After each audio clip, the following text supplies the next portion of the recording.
Good morning friends. सबसे पहले आप लोगों को पंचायती राज दिवस की हार्दिक शुभकामनाएं। आज हम लोग पंचायती राज व्यवस्था के बारे में पढ़ेंगे। यह गांधीवादी दर्शन का सिद्धांत है। गांधी जी का मानना था कि अगर शहरों का विकास होगा तो भारत का विकास उस तरह से नहीं हो पाएगा जो भारत के विकास के लिए ज़रूरी है। इसलिए गांधी जी मानते थे कि भारत की आबादी या भारत की आत्मा गांव में बसती है। अगर गांव का विकास होगा तभी पूरे भारत का विकास होगा। इसलिए गांधीवादी सिद्धांत हमारे संविधान में अपनाया गया है, जो नीति निर्देशक तत्व के माध्यम से राज्य सरकार देश के नागरिकों को अधिकार देता है कि वह पंचायती राज व्यवस्था के तहत ग्राम पंचायतों का गठन करें। अनुच्छेद 40 में ग्राम पंचायतों के गठन की बात कही गई है। तो आइए शुरू करते हैं पंचायती राज व्यवस्था।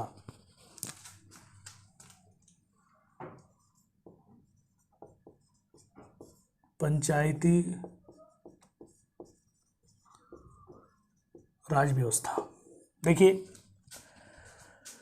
पंचायती राज व्यवस्था का प्रारंभ भारत में अगर देखा जाए तो ब्रिटिशकालीन औपनिवेशिक शासन की देन है। लॉर्ड रिपन को भारतीय पंचायती राज व्यवस्था का जनक माना जाता है।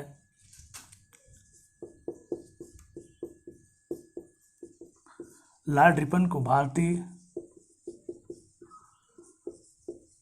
स्थानीय स्वशासन का जनक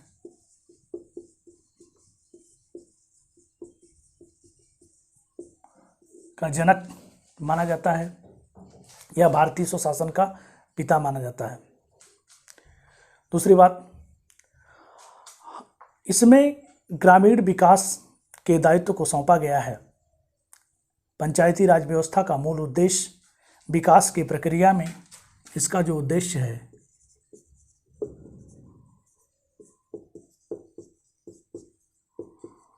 विकास की प्रक्रिया में जन भागीदारी को सुनिश्चित करना, जन भागीदारी को सुनिश्चित करना और लोकतांत्रिक विकेंद्रीकरण की स्थापना करना। लोकतांत्रिक विकेंद्रीकरण की स्थापना करना।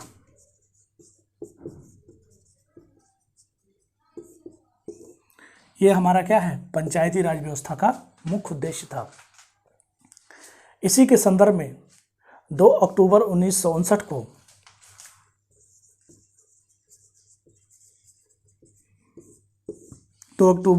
जो गांधी जी का जन्मदिन है, 2 अक्टूबर 1959 को राजस्थान के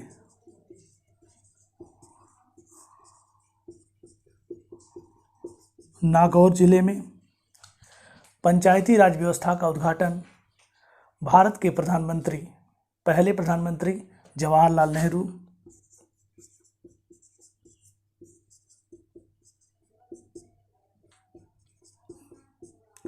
के कर कमलों द्वारा उद्घाटन किया गया।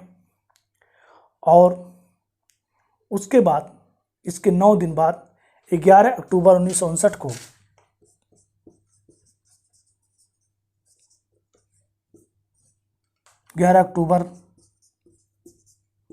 1959 को आंध्र प्रदेश में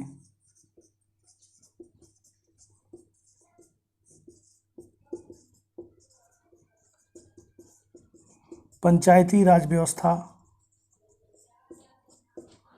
की शुरुआत की गई। 11 अक्टूबर 1959 को दूसरा राज्य पंचायती राज व्यवस्था का प्रारंभ करने वाला राज्य कौन था? दूसरा राज्य आंध्र प्रदेश था। पहला राज्य कौन था?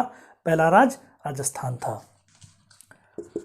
उसके बाद यह कार्यक्रम चलता है धीरे धीरे कुछ समय तक। उसके बाद बलवंत राय मेहता समिति का गठन किया जाता है पंचायती राज व्यवस्था के सुदृढ़ीकरण के लिए। देखिए, इसके पहले भी भारत में 1952 में सामुदायिक विकास कार्यक्रम और 1953 में राष्ट्रीय प्रसार सेवा कार्यक्रम की शुरुआत की गई थी, जिसके संदर्भ में इसकी जांच के लिए, क्यों ये अच्छे से कार्य नहीं कर पा रहे हैं, इसकी जांच के लिए बलवंत राय मेहता समिति का गठन 1957 में किया गया और जिसने अपनी रिपोर्ट 1958 में दिया। तो आइए देखते हैं बलवंत राय मेहता समिति का पंचायती राज व्यवस्था में योगदान।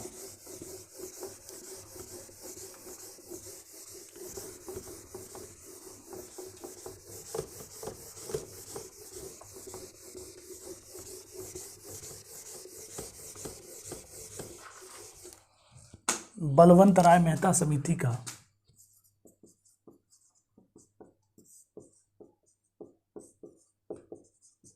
मेहता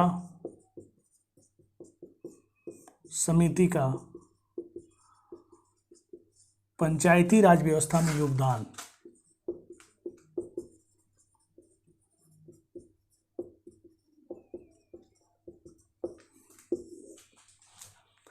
सबसे पहले 1957 में इसका गठन किया गया। सबसे पहले 1957 में इसका गठन किया गया। 1957 में इसका गठन किया गया।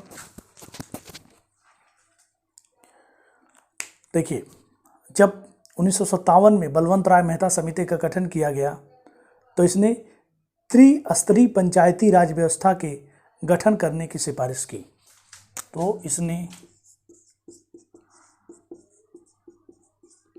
त्रिस्तरीय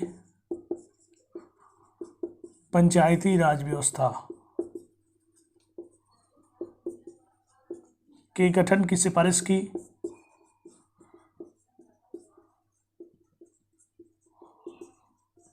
सिफारिश की, ध्यान रखिएगा, बहुत इंपॉर्टेंट है।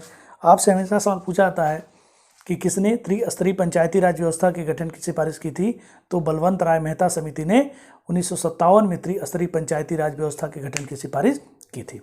अब त्रिस्तरीय कौन कौन से हैं? त्रिस्तरीय में सबसे पहला है गांव स्तर पर,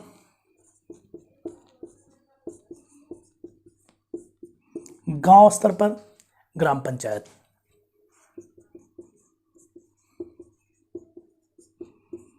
गांव स्तर पर ग्राम पंचायत, ब्लॉक स्तर पर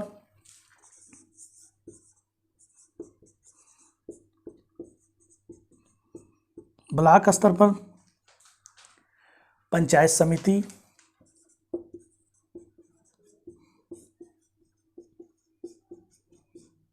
समिति, तीसरा जिला स्तर पर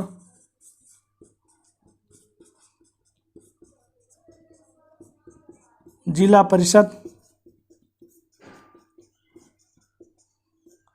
जिला स्तर पर जिला परिषद।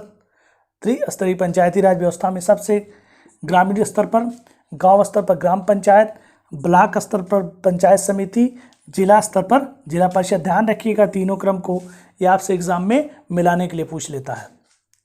अब ध्यान दीजिए, ग्राम पंचायतों की जो स्थापना होगी, ये जो ग्राम पंचायत होगा, इसका जो निर्वाचन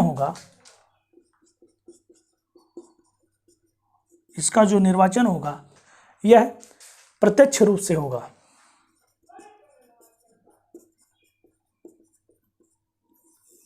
प्रत्यक्ष रूप से होगा। इसमें ग्राम सभा के निर्वाचित प्रतिनिधियों द्वारा ये निर्वाचन करेंगे, लेकिन ये दोनों जो स्तर पे होंगे, ब्लॉक स्तर पे और जिला परिषद पर, यह अप्रत्यक्ष निर्वाचन द्वारा होगा।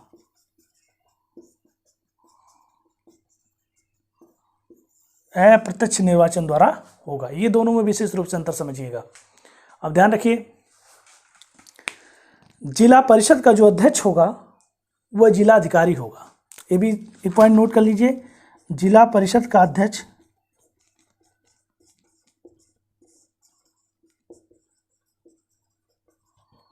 जिलाधिकारी,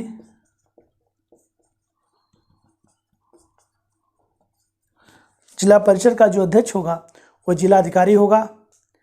ध्यान रखिएगा, इसमें लोकतांत्रिक निकायों में शक्ति के उत्तरदायित्व का वास्तविक सिद्धांत को अपनाया गया है। ध्यान रखिएगा, इन सभी सिफारिशों को राष्ट्रीय विकास परिषद ने 1958 में स्वीकार किया था। और ध्यान रखिएगा, जहां राजस्थान में त्रिस्तरीय पंचायती राज व्यवस्था का गठन किया गया, वहीं तमिलनाडु में द्विस्तरीय पंचायती राज व्यवस्था का गठन किया गया। अब हम लोग पढ़ेंगे अशोक मेहता समिति।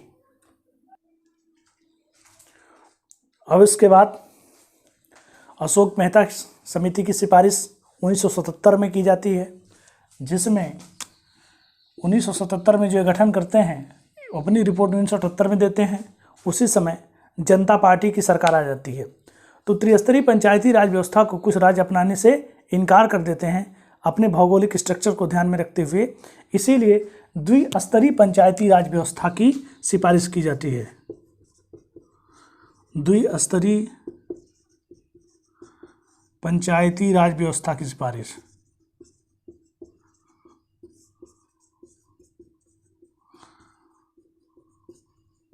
द्विस्तरीय पंचायती राज व्यवस्था की सिफारिश की जाती है अशोक मेहता समिति की सिफारिश के द्वारा।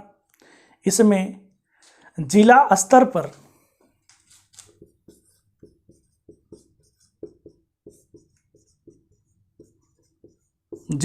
पर या उससे नीचे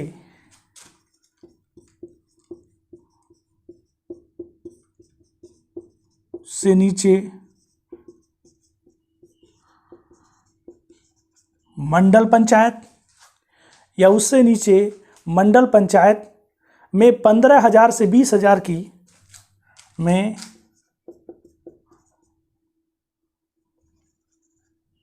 15,000 से 20,000 की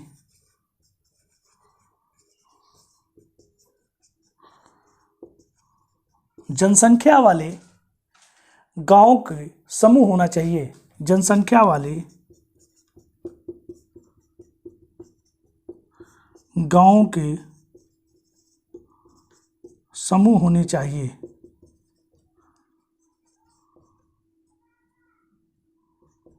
इसमें शर्त थी कि जिला स्तर पर या उससे नीचे मंडल पंचायत पर 15,000 से लेकर के 20,000 की जो जनसंख्या होगी, वहीं पे ही द्विस्तरीय पंचायती राज व्यवस्था लागू की जाएगी। दूसरी बात, पंचायत चुनावों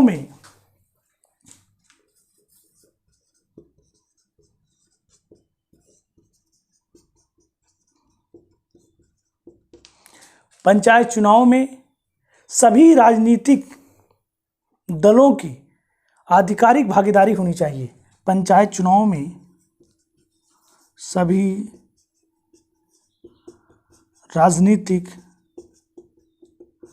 दलों की आधिकारिक भागीदारी होनी चाहिए।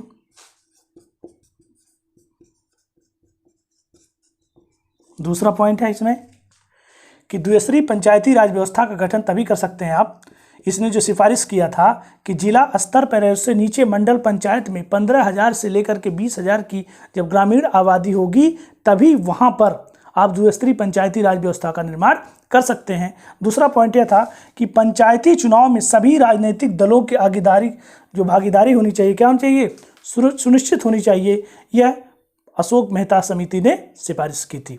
तीसरी बात, सबसे महत्वपूर्ण बात, इसने क्या कहा था कि कराधान की अनिवार्य शक्ति होनी चाहिए, टैक्स को लेने की शक्ति होनी चाहिए। तीसरा क्या कहा था इन्होंने, कराधान की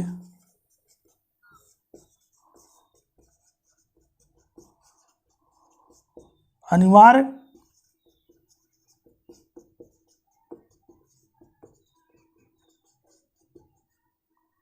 शक्ति होनी चाहिए। सबसे खास बात, एक बात इन्होंने और कहा था कि न्याय पंचायत को विकास के लिए पंचायत समिति से अलग होना चाहिए। न्याय पंचायत के विकास के लिए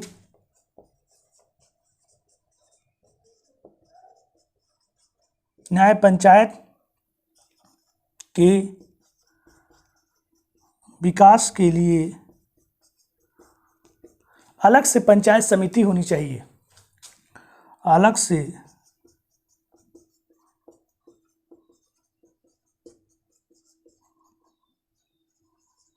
समिति होनी चाहिए।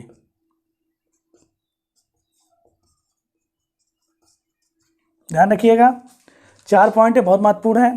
पहला है जिला स्तर पर उससे नीचे मंडल पंचायत में 15,000 से 20,000 की जनसंख्या वाले गाँव का समूह होना चाहिए दो स्तरीय पंचायती राज व्यवस्था के लिए। दूसरी बात, पंचायत चुनाव में सभी राजनीतिक दलों की आधिकारिक भागीदारी होनी चाहिए और कराधान की अनिवार्य शक्ति शामिल होनी चाहिए। चौथा, न्याय पंचायत के विकास के लिए पंचायत को अलग से फंडिंग की व्यवस्था करनी चाहिए। ध्यान रखिए, ये अशोक मेहता समिति की सिफारिश पे किया गया। उसके बाद अन्य प्रमुख पंचायत समितियों का भी बहुत बड़ा योगदान रहता है। सबसे पहली समिति 1960 में पंचायती सांख्यिकी यांत्रिकरण के लिए गठित समिति। पहली है 1960 में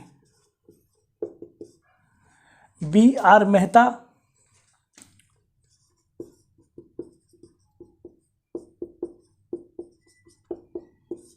मेहता समिति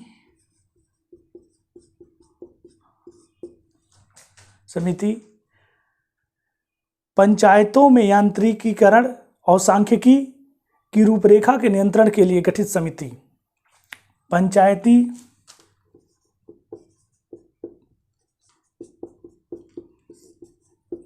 पंचायतों में यांत्रिकीकरण और सांख्यिकी से संबंधित समिति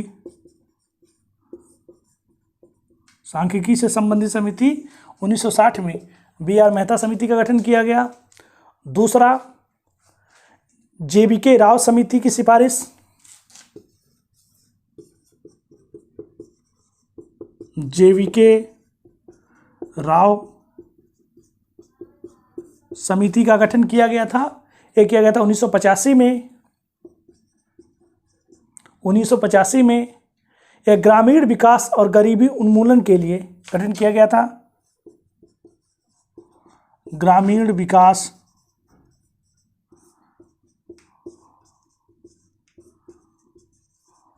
गरीबी उन्मूलन के लिए इसका सिफारिश किया गया था J.V.K. राव समिति का 1985 में। तीसरी समिति है L.M. सिंघवी समिति।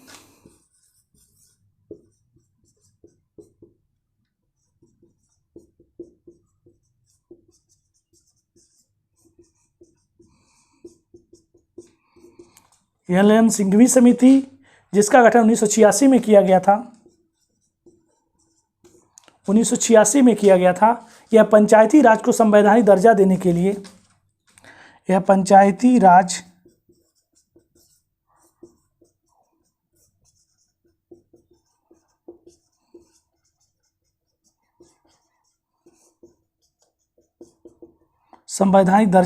ध्यान रखिएगा। पहली समिति है 1960 में B.R. मेहता समिति जिसका गठन पंचायतों में यांत्रिकीकरण और सांख्यिकी के गठन से संबंधित था। दूसरा है J.V.K. राव समिति जिसका गठन 1985 में किया गया। यह ग्रामीण विकास एवं गरीबी उन्मूलन से संबंधित था। तीसरी समिति जो थी M.L. सिंघवी समिति, ये 1986 में किया गया था, जो पंचायती राज को संवैधानिक दर्जा देने के लिए किया गया था। अब हम लोग पढ़ेंगे 73वां संविधान संशोधन। 73वां संविधान संशोधन 1992 पंचायती राज व्यवस्था। अब देखिए, संवैधानिक दर्जा इसको दिया गया था M.L. सिंघवी समिति की सिफारिश पर। ध्यान रखिए, जिसमें भाग 9 जोड़ा गया। भाग 9 जोड़ा गया और अनुच्छेद 243 का से ड़ तक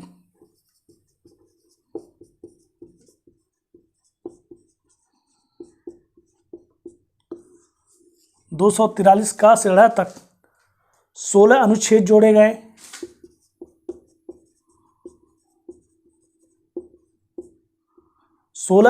जोड़े गए। और 11वीं अनुसूची का प्रावधान किया गया। 11वीं अनुसूची का प्रावधान किया गया। ध्यान रखिएगा, भाग 9 जोड़ा गया, 16 अनुच्छेद जोड़े गए। जो अनुच्छेद 243 का से 243 अड़ा तक 16 अनुच्छेद जोड़े गए और 11वीं अनुसूची जोड़ी गई। किसमें? 73वें संविधान संशोधन 1992 के लिए। और ध्यान रखिए, पंचायती राज व्यवस्था में प्रत्येक स्तर में 1/3 स्थान महिलाओं के आरक्षण के लिए भी जोड़ा गया। ध्यान रखिएगा, प्रत्येक स्तर में पंचायती राज व्यवस्था में जैसे ग्राम पंचायत, पंचायत समिति, जिला परिषद, ये तीनों जो त्रिस्तरीय पंचायती राज समितियां थी, ये तीनों स्तर पर प्रत्येक स्तर में 1/3 स्थान महिलाओं के लिए आरक्षित करने का प्रावधान किया गया। 1/3 आरक्षण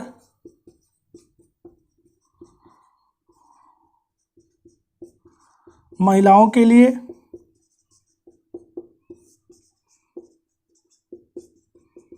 प्रत्येक स्तर पर, प्रत्येक स्तर पर। दूसरा, पंचायतों का कार्यकाल 5 वर्ष निर्धारित किया गया।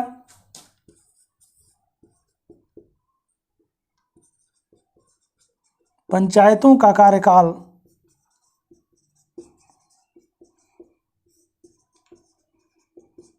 5 वर्ष निर्धारित किया गया। तीसरा, यदि पंचायत भंग होती है तो 6 माह के अंदर निर्वाचन होंगे। यदि पंचायत भंग हो जाती है किसी कारणवश,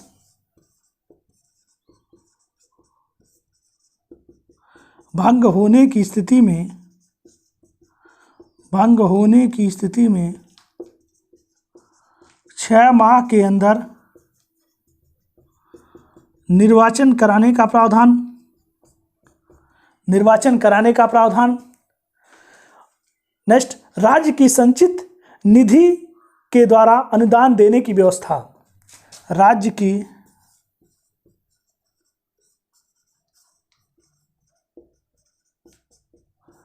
संचित निधि से अनुदान देने की व्यवस्था।